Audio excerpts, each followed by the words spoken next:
Hi, I've been meaning to film this video for about almost 2 weeks now. So today we're going to talk about the parasite of validation, and we're going to start with a little preamble. And concerning this validation aspect, lately things have been getting a bit heated, and I was just telling myself like, the pressure is too much, I need to take a break. For the space that I'm in right now, I can't even afford to take a break from the rest of the world because I need to be active. So I was now thinking, how am I going to approach this situation? So like a normal person would do, I sat down to actually tackle what was in front of me, what was stressing me out. And it even came from a place of prayer, from revelation from God. That sounds so big, like, oh, God revealed something to me. Sometimes when people say it, I'm like,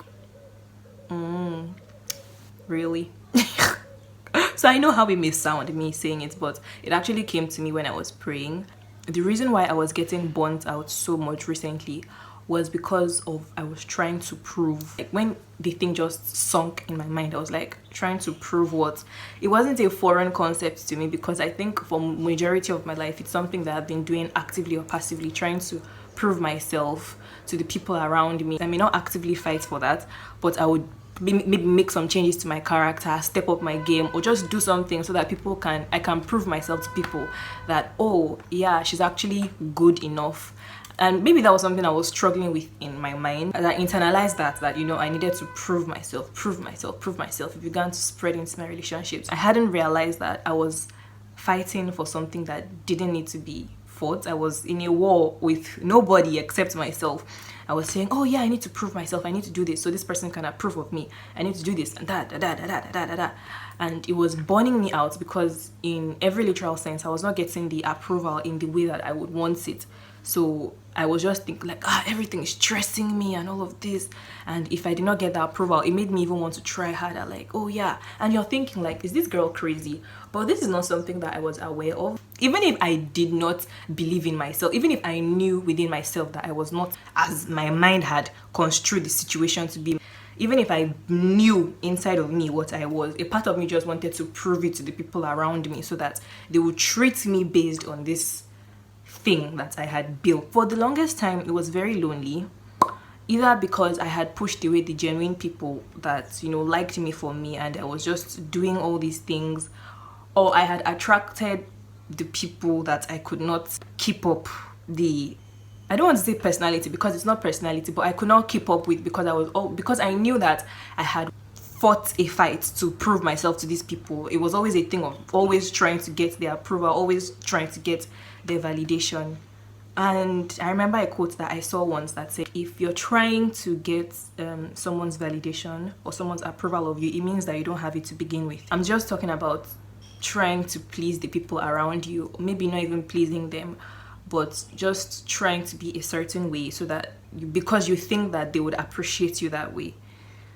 It could be negatively, you know, dictionary sense, or it could be even positive, like maybe you know that the people around you, they do this or they don't do that, and you're just struggling on the outside. You're using all your energy to be able to not change in your heart genuinely, just through your actions, just be a different person. Even you who may be watching, that actively or passively you have tried to seek validation, and it's not just once, twice, like, you know, yes, it happens. I was talking to a friend and she said that she agrees, she has tried to do things because she thought they were cool. That's fine, we're human beings, we try to do things here and there once in a while because we think it's cool, but it's having a lifestyle of just trying to prove. I remember recently I had a moment where I had to break away and just think, I thought that I was overbearing to my friends, so I always wanted to just mellow down and calm down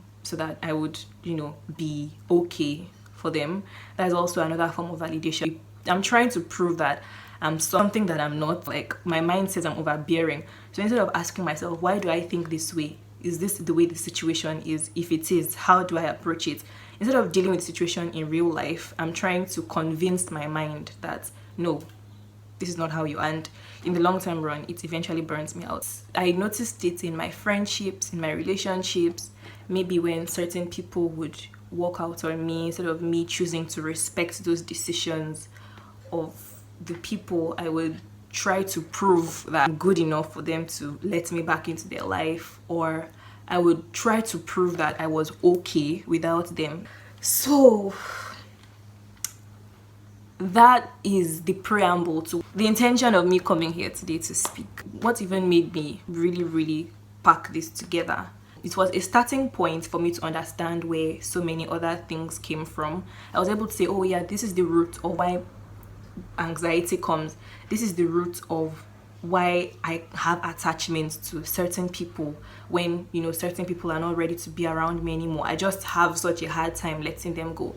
This is the reason I battle with myself. The day before this fell on me, I was having a conversation with one of my friends, and we're talking about a group of people. Obviously, it was a Christian-based conversation, and you know, I was saying that the thing about this set of people and love, in, you know, the Christian definition of love, is that their definition of loving them, the definition of people loving them, is accepting them. But the Christian definition of love, according to 1 Corinthians, is the expression of God, just loving people, not being envious, respecting, honor, hoping, you know, the whole 1 Corinthians thing, and of course being in the very image of Christ, and treating everybody in the image of Christ. That is love, you know, and it's something that the Holy Spirit gives. We were having that conversation, and I said, you know, in the Christian definition of love, that is different. But in their definition of love, all they just want is acceptance. And there was something she said that just sunk into me, and I didn't even really see it from the situation of the conversation that we're having. She said that if this certain group of people are looking for the acceptance of everybody, that it's not the acceptance of people that you need, but rather it is Jesus' acceptance that you need. And when she said that, it did not dawn on me then that that statement could also apply to me, but it just sunk and it struck me so hard. That why am I always trying to prove myself to people that I'm good enough? Why am I always trying to hold on to people to make them understand that I'm okay? Why do I need to keep on going through these cycles when Jesus already loves me, Jesus accepts me? Why do I keep on fighting when the fight has already been won? I am loved. My self-worth has been proven. There is someone that died 2,000 years ago. Why do I keep on fighting these fights within myself and with other people? And that weight just lifted off me. When I tell you, I physically felt relief on me, like a weight was taken off my shoulders, because this realization came to me when I was praying. So it was like, when that just came, it was like I opened my eyes and it was like I felt a weight taken off my chest, because I suddenly knew why I was acting the way I was acting and where all these other things came from. So God conversations are very important. When you have people in your immediate circle that are swimming in Jesus values and Christian values, the voices that you constantly hear sometimes will be God that is speaking. In fact, most of the times can even be God that is speaking directly to you. So that's very important, and I'm forever grateful for that. So I mentioned this this aspect to my mom, and she mentioned this verse from Thessalonians that says, instead, just as we have been approved by God to be entrusted with the gospel, so we speak, not to please people, but rather God who examines our hearts. It's 1 Thessalonians 2, 4 CSB translation. I think the reason why, when I came to that realization and it just dipped in me, I already have Jesus' validation. The reason why it was so relieving to me was because I knew that Jesus knew my heart. Jesus knew who I was, and he saw the best in me. You know, love, according to 1 Corinthians 13. Love sees the best in people. Love hopes for the best. So I knew that even if technically I was failing and not being the best, and I did not need to prove anything to Jesus, because he has seen the best of me. He sees my heart. He knows my intentions.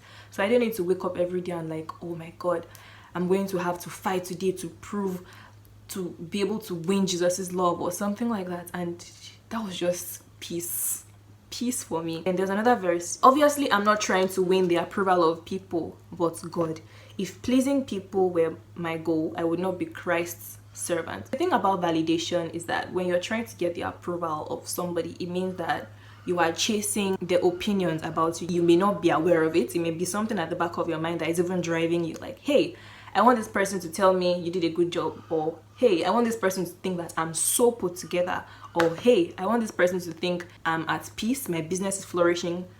actively or passively. It could even not even, it may not even be to one person, but a group of people. It may be to your friends, it may be to your parents. The thing is that when you're trying to please these people, you're always trying to chase their validation. You're not going to put God in the center of your life. You're not going to put God at the forefront of your life. The Bible says clearly that you can't serve two masters, but we always think about it like, I can't serve the devil and I can't serve God. But it's like when you're chasing someone's approval or you're chasing someone's validation, you're not trying to chase God's approval. As this verse said, God's approval of you. Because the thing of when you have it at the back of your mind, like, hey, I want to be pleasing to God, the perspectives behind what you will be doing, they're going to change. I keep looking outside. I'm supposed to be looking at you. I'm so sorry, I'll be looking away. If you meet me in person, this is how I am. I won't look you in the eye. I'll be looking everywhere. And it's a terrible habit. I have to stop it. But the perspectives behind your motives are going to change. For example, if you were working in your job and you're trying camera if you're working in, you are doing something with your hands, you're working somewhere and you're just thinking, yes, I'm working here because I want to get a promotion, I'm working here because I want them to see that I'm good enough, I'm working here because I want them to be able to refer me to something else, and you're getting burnt out, you're like, this is a lot for me. But then because you're trying to please those people, but if you take it from the aspect and perspective of God values work and God calls us that we should work. God says we should work. Hast thou seen a man diligent in the work of his hands? He will stand before kings. Walk to show yourself approved. Walk. When you have that back of your mind, like, yes, God wants us to work. God values work. So I'm working because this is something that God has instructed I should do. And because he has instructed that I should do it, he has equipped me to do it. He has given me the grace to do it. So it's no more about stress of trying to please people that you may not even get satisfaction from, but it's trying to, just do what God has called you to do, and you understand that he has given you, and your mind just changes. So when you're doing things, you're doing them genuinely from your heart, because you know that, oh, I'm doing this to please God. I'm not doing this because Bolu will give me a promotion. Ade will say that I'm a very good hard worker. Enobong will think that that I like to work. Sorry, I'm stuttering over my words. But then again, you understand what I'm trying to say. So it will bring that sense of peace when you understand that you're doing things to, because God called you to those things, and because he has called you to those things, and he has instructed that we should do those things, he has equipped you and he has given you the grace. There's just that peace. You understand, yes, God is taking care of me. I'm not burnt out, I just feel at peace. Okay, so finally, the final thing that I do want to say is that when you seek to please God, it is a package deal technically. Because when you're seeking to please God, God instructs us, be respectful, honor, be your brother's keeper. So it's not just a thing of when you're trying to please God, it's only God's opinion I'm trying to listen to. Anybody that wants to talk to me, don't talk to me, As a matter of fact, it's a package deal. So many things are inside. Be your brother's keeper, seek wisdom. That literally means seeking out wise counsel, listening to people. So when people talk to you or tell you something, you're not be like, oh, I don't need your opinion, I'm not trying to please you, I'm trying to please God, the big guy up there, that's the person. No, because you have that in the back of your mind, yes, I'm trying to please God, and God instructs me to be respectful to my elder. God instructs me to seek wise counsel. It's a package thing. Every other thing is going to overlap, but the root of it is that the motivation, the heart of it has actually changed. And yeah, basically that's just that, that's all I have to say. So I'm so happy that I got this video out of my system, because I've been meaning to make it for a while now. So thank you for watching this video. If you have had experiences where you have tried to seek validation and you have been burnt out and you are comfortable enough to talk about it, please let me know. I would very much like to read your stories. You may not tell the story, you could be vague with it. So I will see you later this week, because I have 2 videos coming this week. I don't know if this video is going to come before or after the video. So yeah, thank you for watching. Bye.